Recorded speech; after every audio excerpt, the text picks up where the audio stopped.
senhoras e senhores, eu começo as minhas palavras exatamente onde eu parei o ano passado. O ano passado eu terminei desejando a todos, o Brasil todo, mais Sérgio Moro e menos João Santana. Passados 12 meses, nós estamos aqui com o juiz Sérgio Moro sendo premiado internacionalmente como uma das pessoas mais influentes, e o João Santana em Curitiba, preso na Polícia Federal. O que significa isso para o Brasil? O que significou esse ano em que a semana passada nós tivemos, evidentemente, uma situação traumática em que foi votado o impeachment no Senado e afastada, por enquanto, a presidente da República. Isso não nos alegra, isso foi uma necessidade. Essa situação que está hoje, ela se coloca para nós como um desafio muito grande. E o maior desafio que nós temos é: não podemos desmobilizar a sociedade que fez esse trabalho. E aí nós temos que render homenagens aos organizadores dos movimentos que, por redes sociais, colocaram na emblemática Avenida Paulista e em ruas e avenidas por esse país todo, pessoas que nunca tinham ido antes para a avenida fazer algum tipo de protesto. Esse tipo de mobilização da sociedade é fundamental que continue, porque, e aqui eu falo especificamente para o nosso governador, mesmo governos bem avaliados serão muito melhores com uma sociedade civil mobilizada e ativa, exigindo seus direitos e participando sempre que possível das decisões que vão afetar a própria sociedade. E exatamente com esse desafio é que nós partimos para o próximo desafio, que é enfrentar os problemas de maneira contundente. Eu vou aqui dar um exemplo que veio lá no Senado quando da votação da admissibilidade do processo de impeachment. O senador Roberto Requião, do Paraná, 2 vezes governador do Paraná, interpelou o presidente do Senado dizendo: senador Renan Calheiros, estão dizendo que a reforma da Previdência vai elevar a idade mínima para 65 anos. Ele dizendo: no seu estado, lá em Alagoas, a expectativa de vida é 68 anos e 8 meses, 65 anos e 8 meses. E ele vira para o presidente do Senado e fala assim: senador, os aposentados lá em Alagoas vão desfrutar apenas 8 meses da aposentadoria. Ora, senador Requião, que foi 2 vezes governador do Paraná, sabe a situação que a Previdência Pública do Paraná se encontra.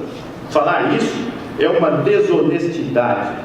Nós temos que enfrentar o problema da Previdência, da reforma da Previdência, como nunca fizemos antes. Aliás, nós não temos que reformar simplesmente a Previdência. Nós temos que fazer 2 coisas. Uma, reformar para a transição. E a segunda é reinventar uma Previdência para as futuras gerações. E isso está claro.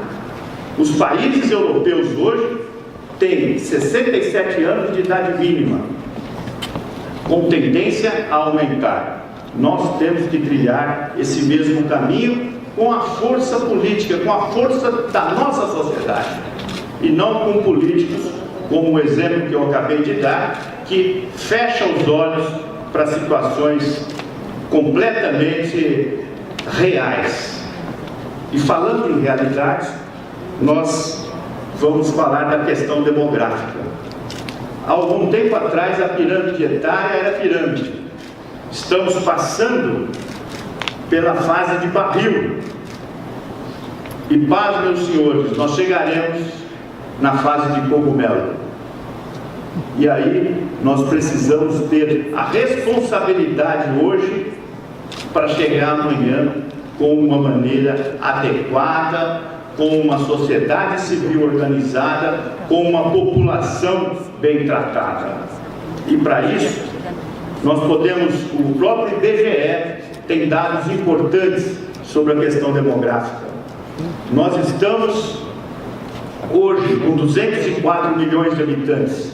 Vamos crescer até 2040 e chegarmos a 230 milhões de habitantes. E de 2040 a 2100, nós vamos decrescer 50 milhões de habitantes. Chegaremos em 2100 com 180 milhões de habitantes, segundo, evidentemente, modelos experimentais, levando em consideração expectativa de vida, fecundidade da mulher brasileira e tudo mais. O que significa isso? Muitos podem estar pensando que eu estou falando muito para o futuro, mas imaginem vocês que todos, ou praticamente a maioria dos bebês que estão nascendo agora nas nossas maternidades chegarão em 2100 com uma idade inferior à que meus pais têm hoje.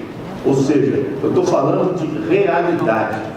Nós não estamos falando de 2100 por futurismo. Nós estamos falando que nós precisamos cuidar dessas pessoas, desses bebês, dessas crianças, dessa geração que está nascendo, dessa geração que acabou de nascer, pensando no futuro. E pensando no futuro bom. Pensando no futuro que a gente vai deixar problemas. Evidentemente eles vão ter outros problemas para resolver, mas nós não podemos, nós não temos nós não podemos ter a irresponsabilidade de deixar os nossos problemas para eles.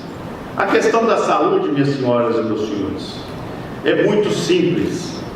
Nós precisamos ter um atendimento primário decente e personalizado. Os custos da saúde hoje não estão sendo suportados, seja pelos estados, seja pelos municípios, pela União e até pela saúde suplementar. Nós estamos vendo os custos de todos os lados crescerem. Ou seja, nós precisamos ter um atendimento primário qualificado e personalizado. Só assim nós conseguiremos adequar os custos às nossas necessidades. Por quê? Porque quanto mais presente nós estivermos com uma equipe multidisciplinar, e esse é outro problema que nós estamos vivendo hoje. Nós, que temos já algum tempo de profissão, aprendemos na escola que a assistência médica era dada pelo médico. Essa teoria acabou. A assistência médica, a assistência à saúde tem que ser dada por uma equipe multidisciplinar. Ela vai ser tanto melhor quanto mais pessoas, mais profissionais estiverem envolvidos naquele tratamento, naquela vigilância que nós temos que exercer na população assistida. Se nós não exercermos essa vigilância, os custos continuarão aumentando exponencialmente. E aí vamos transferir o problema para os governos. Ministério da Saúde. A saúde transcende em muito o Ministério da Saúde. Todos os ministérios deverão, num futuro próximo, estar envolvidos não no atendimento direto à saúde, mas eles precisam saber que todas as ações, por exemplo, do Ministério da Educação, envolvem custo na saúde. Basta ver uma educação em que a criança aprende hábitos saudáveis, aprende a higienização de mãos, de boca. Isso tudo previne a saúde. Então o Ministério da Educação tem que estar envolvido com a saúde. O Ministério do Meio Ambiente, mais do que nunca, tem que estar envolvido com a saúde. A questão da poluição ambiental, a questão da recuperação de mananciais, isso tudo nos traz saúde e com baixo custo. O Ministério da Agricultura, senhores, hoje nós temos dados não brasileiros, mas dados da literatura internacional que dizem que o uso indiscriminado de antibióticos, principalmente nos bovinos, gera uma resistência bacteriana maior, ou seja, gera maior custo para tratamento da saúde. Então o Ministério da Agricultura tem que estar envolvido nisso também. O Ministério da Justiça. O Ministério da Justiça trata com a criminalidade do país. Hoje nós temos, a criminalidade é um problema que nós vamos, os Estados Unidos sofreu isso na década de 60, na Guerra do Vietnã. Por quê? Os jovens estavam indo para a guerra. O que nós temos hoje é que o jovem de 15 a 29 anos, principalmente da cor negra, está sofrendo muito mais no homicídio. Nós vamos ter um gap no futuro que esses jovens vão fazer falta para nós. A hora que eles precisarem pagar a previdência, por exemplo. Nós temos o Ministério do Transportes, que precisa trabalhar para que haja cada vez menos acidentes automobilísticos com as vias, com as rodovias, com regulamentações urbanas. E nós temos, por fim, o Ministério do Trabalho, que tem que ser responsável, sim, pela saúde do trabalhador.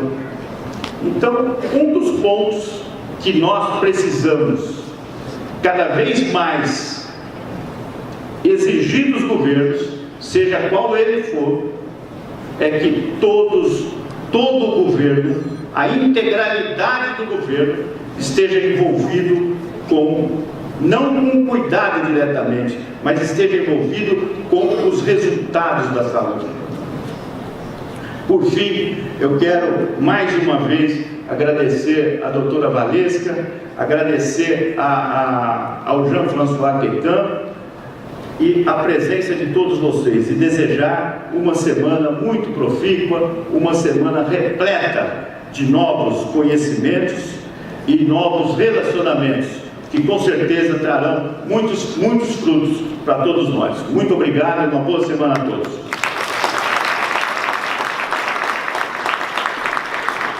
Obrigado.